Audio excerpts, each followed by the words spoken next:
Hey, what's up, guys? So, for those who are able to learn how to astral travel, I'm going to explain how I deal with the Akashic Records. Because the Akashic Records, there's different types, and depending on like how ancient of a soul you are. So, if like you're a younger soul, like maybe your soul's like only of Earth, you'll probably have just like a hallway of like information or books.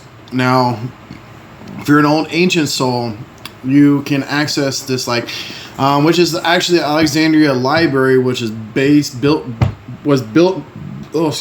and based off of this alien version of the Akashic Records in the spiritual realm.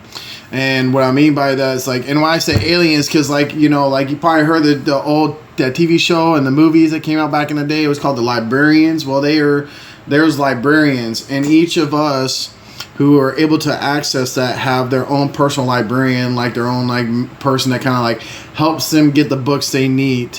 So then because so huge. I mean, it's almost think of infinite space, like in the Matrix, where when Neo and Morpheus were he was first coming into the Matrix and getting the downloads, and he's like, "What do you want to learn?" And he and then all of a sudden all the bookshelves come in and stuff. It's kind of like that, but it's this fancy library. And each of these books, let me explain. So how I do it is the book is sitting in front of you, because there's usually these tables you can sit at, and these books will be sitting on that you will read from. And I do it by breath work. So as I'm breathing in, it's pulling energy. So the book will, I open the book and I start doing deep breathing.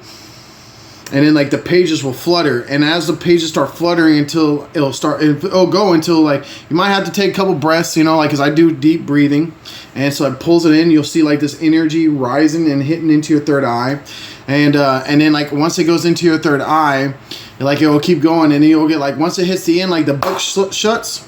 You'll feel a little smack, almost now it's actual smack, but you'll feel an energetic jolt, the finishing end bit.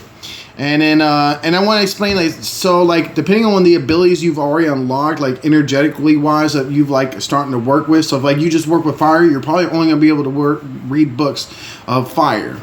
So some of these books have elemental requirements for you to read them. So make sure you're unlocking things while you're doing stuff. They really big about loving you for healing. So there's tons of healing in these books you can learn. And I like to do this. I'm going to do a part 2 because I'm running out of time to explain everything.